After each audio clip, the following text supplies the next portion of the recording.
அருள்மிகு சாந்த ஸ்வரூபிணி வேம்புலியம்மன் ஆலயத்தில் இந்த சாயங்கால விசேஷமான பொழுதில நம்ம எல்லாரும் இங்க ஒன்னா எழுந்தருளி இருக்கக்கூடிய இந்த நல்ல வேளையில வேத நாயகனா இருக்கக்கூடிய வித்யாலட்சுமி சகித லட்சுமி ஹயவந்தன சுவாமி என்று அழைக்கப்படக்கூடிய ஹயக்கிரீவரை பத்தி அடியேன் ஓரிரு வார்த்தைகள் சொல்றதுக்கு வாய்ப்பு கொடுத்த கணேஷ் சுவாமிக்கு அடியனுடைய அநேக கோடி முதல் நமஸ்காரங்கள். நான் முதலே அஸ்மத் குருப்பியோ நமஹான்னு சொல்லிட்டேன்றதுனால என் குருவுக்கு நான் முதல்ல நமஸ்காரம் பண்ணிட்டேன். அதுக்கப்புறம் அநேக கோடி நமஸ்காரமா கணேஷ் சுவாமிக்கு நமஸ்காரம் பண்ணிட்டு இருக்கேன். வேத நாயகன் என்று சொல்லப்படக்கூடிய லக்ஷ்மி ஹயக்ரீவர், லக்ஷ்மி ஹயவதனன் விசேஷமா இங்க நம்ம இருக்கக்கூடிய செங்கல்பட்டு மாவட்டத்தில் செட்டி புண்ணியம்னு ஒரு சிறிய கிராமம் மகேந்திரா சிட்டி பக்கத்துல இருக்கு. அது அங்க இருக்கக்கூடிய ஹயக்ரீவர் கோவில் ரொம்ப பிரசித்தி பெற்றது. அந்த ஊர்லயும் பெருமாள் வேத நாராயண பெருமாள் விசேஷமா உற்சவர் எழுந்தருளி இருந்து அருள் பாவிக்கிறார். ஊருடைய பிராச்சீனமான பெருமாள் யாருன்னா சுந்தர வரதன். அதாவது பெருமாளை பொறுத்த வரைக்கும் ஒரு விளையாட்டான ஒரு வாக்கியம் உண்டு. இருக்க இடம் கொடுத்தா மடத்தை பிடிக்கிறது அவர் தான் அப்படின்னு நம்ம எல்லாருக்குமே தெரியும். எல்லாருக்குமே ரொம்ப பிரீத்தியான மனசுக்கு ஒட்டின பிரார்த்தனை தெய்வமா இருக்கக்கூடிய கலியுக தெம்பெருமானா இருக்கக்கூடிய திருமலையில இருக்கக்கூடிய திருவேங்கடமுடையான் ஸ்ரீனிவாசன் திருமலை பாலாஜி, அந்த பெருமாள் அந்த மலைக்கு வந்த பெருமாள் தான். ஓனர் அவர் கிடையாது. இன்னைக்கும் ஓனர் யாருன்னு பார்த்தா அந்த ஸ்ரீவாரி புஷ்கரணி கரையில சின்னதா இருக்கக்கூடிய பூவராகர் தான். வராக பெருமாள் தான் அந்த மலைக்கே ஓனர், அதிபதி அவர் தான். அப்போ நான் தபஸ் பண்றதுக்கு ஒரு இடம் வேணும்னு பெருமாள் தேடுறச்சே பூலோகத்துல இந்த 7 மலை ரொம்ப வசதியான இடமா இருந்துதான். அந்த 7 மலைக்கு அதிபதியா ரொம்ப விசேஷமா பூவராக பெருமாள், வராகன்னா பன்றின்னு அர்த்தம். இந்த பூவராக பெருமாள் அங்க அதிபதியா அந்த இடத்த பிராஜாபத்தியம் பண்ணிட்டு பரிபாலனம் பண்ணிட்டு இருக்கேன். அவர்கிட்ட கேட்கிறேன், சுவாமி நான் இந்த இடத்துல தபம் பண்ணலான் இருக்கேன், எனக்கு இந்த 7 மலையை கொஞ்சம் கொடுங்க தபம் பண்றதுக்கு. அப்ப கேட்கிறார், மலையை உங்ககிட்ட கொடுத்தா மலை ஒந்தா இருக்குமா எந்தா இருக்குமா அப்படின்றாரு. கொடுத்து பாரு தெரிஞ்சு போகுன்றாரு. இன்னைக்கு மலை மொத்தம் அவர்தான் இருக்கு. யாருமே பூவராகரை சேவிக்கிறதே இல்லை. இன்னைக்கு அந்த கஷேத்திரத்தை அடியவங்கள்லாம் சொல்றச்சே ஆதிவராக கஷேத்திரே ஆனந்த விலய விமான ஜாயாயாம ஸ்ரீ அலர்மேல் முங்கா நாயகா ஸ்மேத ஸ்ரீ ஸ்ரீனிவாச சுவாமினஹா அப்படின்னு தான் நாங்களாம் சொல்றது வழக்கம். அந்த கஷேத்திரத்துக்கு ஆதிவராக கஷேத்திரம்னு பேரு. ஏன்னா வராகர் தான் அந்த பூமியோட சொந்தக்காரர். அந்த விமானத்துக்கு ஆனந்த நிலைய விமானம்னு பேரு. அந்த தாயாருடைய பேரு அலர்மேல் மங்கா நாயக்கா அப்படின்னு பேரு. அந்த பெருமாளுக்கு ஸ்ரீனிவாசன் பேரு. ஸ்ரீனிவாசன் அப்படின்னா மகாலட்சுமி என்றென்றும் நினைத்து கொண்டிருப்பவன், திருமார்பில் சுமந்து கொண்டிருப்பவன் அர்த்தம்.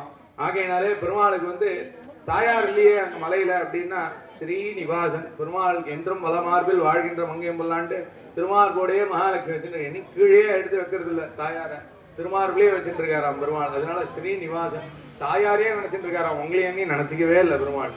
டைமே இல்லை பாவம் பெருமாளுக்கு. 23.25 மணி நேரம் தாயாரே நினைச்சிட்டு இருக்கார். தாயாரே மனசுல எப்போ சிந்தனையில வச்சுட்டு இருக்கார் பெருமாள். அப்பேற்பட்ட ஸ்ரீனிவாசன் கலியுகத்தின் பெருமானா அவருடைய கஷேத்திரம் அது இல்லை, அவர் இருக்கக்கூடிய பெருமாள் கஷேத்திரத்தினுடைய அதிபதி வராகர். அந்த மாதிரி இங்க செங்கல்பட்டு பக்கத்துல இருக்கக்கூடிய இந்த செட்டி புண்ணியத்தோட அதிபதி யாருன்னா சுந்தரவரத பெருமாள். அவரை யாருமே பெருசா தெரியவே தெரியாது இது யாருக்கும். அந்த ஊர்ல சின்னதா ஒரு மூர்த்தி இருப்பார், அவர் தான் சுந்தரவர்தன். அவருடைய ஊர் அது. அந்த ஊர்ல இந்த ஹயக்ரீவர் சேர்ந்த பெருமாள் தான். எங்கேருந்து வந்தாருன்னா இங்க நம்ம இந்த மழை காலத்துல எல்லாம் KCCT அப்படின்னு சொல்லிட்டு ஒரு பெல்ட் இருக்கும். அது என்னன்னா காஞ்சிபுரம், செங்கல்பட்டு, சென்னை, திருவள்ளூர் அப்படின்னு சொல்லிட்டு, மற்றும் கடலூர் உள்ளிட்ட மாவட்டங்கள் அப்படின்பா. இந்த கடலூர் பக்கத்துல திருவஹிந்தபுரம் அப்படின்னு ஒரு திவ்ய தேசம் இருக்கு. அங்க பெருமாளுடைய பேர் தேவநாத பெருமாள், தேவர்களுக்கெல்லாம் நாதன், அதிபதி அப்படின்னு சொல்லிட்டு அந்த ஊர்ல பெருமாளுடைய பேரு. அந்த ஊர்ல இந்த தேவநாத பெருமாளுடைய கஷேத்திரம், அதுக்கு எதிர்த்தாப்புலயே விசேஷமா பெரிய மலை ஒண்ணு இருக்கும். அந்த மலையில லக்ஷ்மி ஹயக்ரீவர் இருப்பார். ஹயக்ரீவருக்காக ஒரு மலை இருக்கு அப்படின்னா அது இந்த பூலோகத்திலே அந்த ஒரு மலையில மாத்திரம்தான் ஹயக்ரீவர் எழுந்துள்ளி இருக்கார். அந்த மலைக்கு அடியில முன்னொரு காலத்துல அரக்கன் ஒருத்தன் வேதங்கள் எல்லாம் மலைக்கு அடியில எடுத்துட்டு போய் ஒழிச்சு வச்சுட்டானா. அத்தல வித்தல சுத்தல ரசாத்தல தலாத்தல மகாத்தல பாத்தாளன்னு பாத்தாள லோகத்துல எடுத்துன்னு போயிட்டு சதுர் வேதத்தையும் மறைச்சு வச்சுட்டானா. ஆனா வேதம் இல்லாம லோகம் இயங்காது. வேதத்தை மையமா கொண்டுதான் இன்னைக்கு லோகம் இயங்கின்னு இருக்கு. பாதாள லோகத்துல கொண்டு போய் வேதத்தை மறைச்சு வச்சுட்டான். பூமி இருட்டா போயிடுச்சு. பூமிக்கு ஒளி இல்ல, பூமியில காரியங்கள் நடக்கல, எல்லாம் அப்படியே இருந்துச்சு. தேவர்கள் எல்லாம் போய் பெருமாள்கிட்ட வந்து பிரார்த்திச்சுக்கிட்டு பெருமாள் வராகன அவதாரம் எடுத்து பாதாள லோகத்துக்கு போறார். பாதாள லோகத்துல பெருமாள் பாக்குற அவன் வந்து அரக்கன். அவன் ஒரு குதிரை வடிவத்தை எடுத்துட்டு 1000 குதிரைகளை அந்த இடத்துல வந்து அவனுக்கு பதிலா பிராக்சியா போட்டுட்டான். இப்ப நம்ம இந்த சினிமாலாம் பாக்குற மாதிரி மெயின் வில்லன் இருக்கான்னா அவனுக்கு முன்னாடி அடியாள்லாம் இருக்கா மாதிரி ஒரு 1000 குதிரை அவனுக்கு முன்னாடி நிறுத்திட்டான். அவனும் ஒரு குதிரை. அதுக்குள்ள அவங்க கிட்டதான் அந்த சதுர் வேதங்களும் இருக்கு. ரிக், யஜுர், சாம, அதர்வண வேதம் 4 வேதங்களுக்கும் அவன் வந்து அவன் கையில புடிச்சு வச்சுட்டு இருக்கான். இதுல எந்த குதிரை வில்லன்னு தெரியாது, அசுரன்னு தெரியாது. அந்த அசுரனை வதம் பண்ணி பெருமாள் வந்து சதுர்வேதங்களை காப்பாத்தி அதை ஸ்தாபனம் பண்ணி லோகத்தை தர்மத்தை கடைப்பிடிக்கிறதுக்கு வைக்கணும் பெருமாள். அப்போ வந்து அந்த 1000 குதிரைகளோட சண்டை போடுறதுக்கு பகவான் தானே ஒரு குதிரை வடிவம் எடுத்துட்டு அந்த 1000 குதிரைகளோட சண்டை போட்டு அந்த குதிரைய வதம் பண்ணி சதுர்வேதத்தையும் காப்பாத்தி அந்த மலைக்கு மேல ஹயக்ரீவனா எல்லாருக்கும் காட்சி கொடுத்து வேதங்களுக்கெல்லாம் அதிபதின்றதுனால வேதநாதன், வேத நாராயணன் அப்படின்ற திருநாமத்தோட வாகீசன் அப்படின்னா ஹயக்ரீவன் அர்த்தம். குதிரை முகத்தை கொண்ட அழகான வடிவம் கொண்டவன் அப்படின்னு சாஸ்திரம் சொல்றது. அந்த வடிவத்தை எடுத்துட்டு லக்ஷ்மி தேவியோட சண்டை போட்டிருக்கார், கோபமா இருப்பார். சாந்தம் பண்ணணும் அப்படின்னா லக்ஷ்மி பிராட்டியால மாத்திரம் தான் முடியும், மகாலட்சுமியால. மகாலட்சுமி வித்யாலட்சுமின்ற திருநாமத்தோட வேதம் அப்படின்னா அதுதான் எல்லாத்துக்கும் வசதி. பிரணவ மந்திரம் ஓம் அப்படின்ற கூடிய அந்த பிரணவ மந்திரம்னா இருக்குள்ளேயே வசதி. இந்த பிரணவ மந்திரத்துல வேதங்கள்லாம் அடங்கி இருக்கு. இதுல என்ன வேதம் ஆரம்பமும் இதுதான், முடிவும் இதுதான். அந்த வேதத்துக்கு அதிபதியா இருக்கக்கூடிய நாயகன், ஏன்னா அவர் தான் காப்பாத்திருக்கார். இன்னைக்கு அவர் தான் வந்து பர்சன் வேதத்தை காப்பாத்தினதுனால அவர் ராஜாவா கொண்டாடுறார் அந்த ஊர்ல.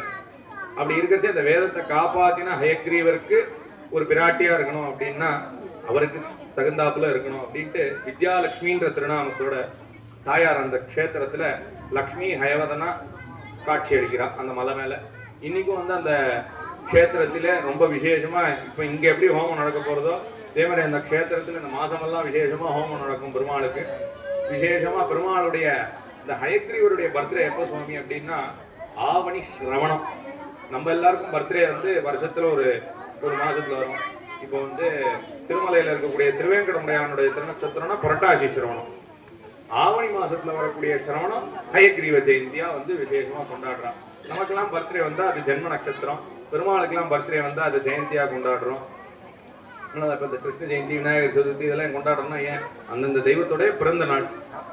தெய்வங்களுக்கெல்லாம் வந்து பிறந்த நாள் இருந்ததுன்னா அது ஜெயந்தியாவோ ஒரு உற்சவம் அப்படின்னா நித்தியம் நடக்கிறதே உற்சவம் தான். நித்தியோத்சவ, பக்ஷோத்சவ, மாசோத்சவ, சம்பத்சரோத்சவ, விவிதோத்சவன்னு திருமலையில் இருக்கக்கூடிய திருவேங்கடமுடையானோட கத்தியத்துல வருது. நித்தியம்னா நித்தியமே பெருமாள் என்ன அனுபவிக்கிறாரோ அதெல்லாம் உற்சவத்துலதான் கணக்கு. பக்ஷோத்சவம்னா பக்ஷம் 15 நாள். அந்த பட்சத்துல என்னென்ன உற்சவங்கள் வருதோ அதெல்லாம் பக்ஷோத்சவம். மாசோத்சவம்னா மாசம் நடக்கிற உற்சவம். சம்பத்சரோத்சவம்னா வருஷங்கள்ல நடக்கக்கூடிய உற்சவம். இந்த விவிதோத்சவம்னா என்னன்னா இந்த சாஸ்திரங்கள்ல சொல்லப்படாத உற்சவங்கள்லாம் இன்னி காலத்துல நடந்துட்டு இருக்குன்றதுனால அதெல்லாம் விவிதோத்சவம்னு பேரு. இந்த மாதிரி பகவான் எல்லா உற்சவங்களையும் அனுபவிச்சுட்டு இருக்கேன். நம்ம க்ஷேத்திரத்திலே ரொம்ப விசேஷமா சாந்த ஸ்வரூபிணி வேம்புலியம்மன் எல்லா உற்சவங்களையும் வந்து நன்னா அனுபவிச்சு இங்க இருக்கக்கூடிய பரிவாரங்களுக்கெல்லாம் வந்து நன்னா அனுகிரகம் பண்ணிட்டு இருக்கா. இப்போ இந்த ஹயக்ரீவர் வேத நாயகனா வேத நாராயணனா எழுந்துருளி இருந்து எல்லாருக்கும் அனுகிரகம் பண்ணிட்டு இருக்கேன். அடியனுடைய கிரகத்துடைய ஆராதன தெய்வமா வந்து லக்ஷ்மி ஹயக்ரீவர் ஒரு 4 தலைமுறையா இருந்துருக்கேன். அந்த மூர்த்தியை தான் இன்னைக்கு நம்ம சன்னதியில எழுந்துருளை பண்ணி இந்த ஹோமத்துக்கு ரொம்ப விசேஷமான மூர்த்தியா வந்து இன்னைக்கு வந்து எல்லாருக்கும் சேவை சாதிக்கிறார். அடியனுடைய கிரகத்தை விட்டு அந்த பெருமாள் எங்கேயும் வந்ததே கிடையாது. முதல் தடவை வந்தது இந்த வேம்புலி அம்மனுடைய திரு ஆலயத்துக்கு தான். அவர் கொண்டு இது புதுசுல தங்கையாத்துக்கு தான் வந்திருக்காரு. எங்க ஆத்துல கிளம்பி தங்கையாத்துக்கு, தன்னாத்துலயும் கிளம்பி தங்கையாத்துக்கு வந்திருக்காரு பெருமாள். ரொம்ப விசேஷமா இந்த ஹோமம் நடக்க போறது. குழந்தைகள் வந்திருக்கேன், ரொம்ப சந்தோஷம். கொஞ்ச காலம் இந்த ஹோமம் பூர்த்தியாகிற வரைக்கும் ஸ்ரத்தாலோகத்தோட பக்தி லோகத்தோட இருக்கும். மேற்கொண்டு குழந்தைகள் வராம அவ அம்மா அப்பா வந்திருக்கேன்னா உங்க குழந்தைகள் நல்லா படிச்சு இன்னும் பெரிய ஆளா வரணும் அப்படின்னு நீங்க பிரார்த்திச்சுக்கோங்க. இன்னும் ஒன்று மிஞ்சி போனா ஒரு மணி நேரம் 1.5 மணி நேரம் கால அவகாசம். வேற எங்கேயும் சிந்தைய லைக்க பண்ணாத இந்த ஹோமத்திலையும் பகவானிடத்திலையும் இந்த சிந்தையை செலுத்தி நம்மளுடைய குழந்தையானவர்கள் நமக்கும் ஞானம் வந்து என்னைக்கும் மங்கிடாத இருக்கணும்னு பகவானிட பிரார்த்தனை பண்ணிட்டு மேற்கொண்டு இந்த ஹோமங்களுடைய காரியக்கிரமங்கள்லாம் ஆரம்பிப்போம். இந்த சங்கல்போன்றதை பண்ணிக்கிறதே தயவு பண்ணி எல்லாரும் கொஞ்சம் அமைதியா இருக்கும். பேசுறதுக்கு நிறைய காலம் அவகாசம் இருக்கு. 24 மணி நேரத்துல 12 மணி நேரம் தூங்குறோம்னா பாக்கி 12 மணி நேரத்துல குறைஞ்சபட்சம் ஒரு 8 மணி நேரம் பேசிட்டு தான் இருக்கும் எல்லாரும். இந்த சங்கல்போன்றது மிஞ்சி போனா ஒரு 5 நிமிஷம் கூட ஆகாது. சங்கல்பம் பண்ற வேலையில யாரும் தயவு பண்ணி வேற எதுவும் வார்த்தை சொல்ல வேண்டாம். ஏன் அப்படின்னா இந்த சங்கல்பம்ன்றது இன்னைக்கு உங்க எல்லாருக்கும் புரியுற மாதிரி எளிமையா சொல்லணும்னா ஒரு வாக்குறுதி மாதிரி, ஒரு ப்ராமிசரி நோட். யாருக்கு வாக்குறுதி? நம்ம பகவான்கிட்ட கொடுக்கக்கூடிய வாக்குறுதி. எங்க ஆரம்பிக்கிறது அப்படின்னா இப்ப இருக்கக்கூடிய பிரம்மாவினுடைய அப்படின்னு அத்திய பிரம்மணகான்னு ஆரம்பிச்சு அவருடைய 50வது வயசு அவருக்கு பகல் ஓடிட்டு இருக்கு. அதுல வந்து இந்த சம்பத்சரம், இந்த மாசம், இந்த பட்சம் அவருக்கு என்ன ஓடிட்டு இருக்கு எல்லாம் போயிட்டு இருக்கு. நமக்கு ஒரு நாள்ல வந்து 24 மணி நேரம் இருக்கு. வருஷத்துல 365 நாள் இருக்குன்னா இந்த கலியுகத்தோட டியூரேஷன் 4,32,000 வருஷம். அது சதுர்யுகம் அப்படின்னா வந்து 43,20,000 வருஷம்.